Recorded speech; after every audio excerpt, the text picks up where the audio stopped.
कुरा हामीले संस्कारमा लिनुपर्छ भन्ने कुरा म अत्यन्त सम्मानित सबै व्यक्तिहरूमा निवेदन गर्न चाहन्छु। भनेपछि फरक पार्न चाहिँ पक्कै हुन्न। एउटा कुरा अहिले भन्यो भोलि ठ्याक्कै फरक पार्यो भनेदेखि हामी हिन्दुत्वको संस्कारलाई बिर्सेको हामीले मान्नै पर्छ। हामीले दुई देश बीचमा रहेका छौँ, दुवै देश हाम्रा मित्र देशहरू हुन्। अझ सबभन्दा बढी हाम्रो ओहोरदोहोर हुने देश त हाम्रो दक्षिण देश हो। दक्षिणमा रहेको छिमेकी हो, उसँगको सुसम्बन्ध हुन नितान्त जरुरी छ। जसरी आफ्नो देशको लागि त्यहाँका प्रधानमन्त्रीले बोल्छन् र त्यहाँका जनताले बोल्छ भनेदेखि हामीले हाम्रो देशको स्वाधीनताको लागि, हाम्रो देशको रक्षाको लागि आफ्नो देशको पक्षमा बोल्न कोही सक्छ भने राष्ट्रिय प्रजातन्त्र पार्टी मात्रै सक्छ। त्यो हामीले गर्व गर्न पर्छ। र यो गर्दाखेरि म निवेदन गर्न चाहन्छु, समस्त आदरणीय व्यक्तित्वहरू यहाँ हुनुहुन्छ, सबै नेतृत्व तहका हुनुहुन्छ। हामीले यो संस्कारलाई बिर्सनु पटक्कै हुँदैन। हामीले धेरै जिम्मेवारीहरू निर्वाह गर्नुपर्नेछ। त्यो निर्वाह गर्ने क्रममा क्षणिक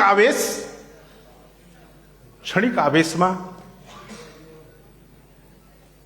आफ्ना निर्णयहरू अन्यथा गर्दाखेरि जुन हामीले भोग्यौँ, विगतका दिनहरूमा भोग्यौँ, अब हाम्रो टाउकोबाट आजदेखि यो टुटफुटवाला पार्टी हो भन्ने कुरो हराउने क्रममा हामी सबै मिलेर त्यस्ता सबैलाई ल्याउँदै जाउँ, समेट्दै जाउँ अब भन्ने कुरा हाम्रा प्रयासहरू अवश्य सफल हुनेछन् भन्ने कुरा लागेको छ। अब आसन्न निर्वाचन घोषणा भएको छ। निर्वाचनको सम्बन्धमा उसले बढी भोट ल्याउला, उसले जित्ला भन्दाखेरि कसरी पार्टी जित्छ भन्ने कुरामा यदि हामी लाग्यौँ भनेदेखि अवश्य पनि सफलता प्राप्ति हुन्छ। हामीमा क्षमता छ, हामीमा हिम्मत छ।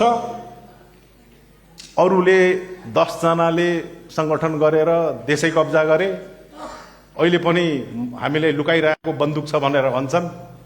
हामीले बन्दुक चलाउन नजानेको मान्छे हो, हामीले ढुङ्गा हान्न जान्दैनौँ, लट्ठी हान्न सक्दैनौँ। तर हामी कुनै पनि त्यस्ता घटना नहुनको लागि हामी त्यसको पक्षधर चाहिँ होइनौँ।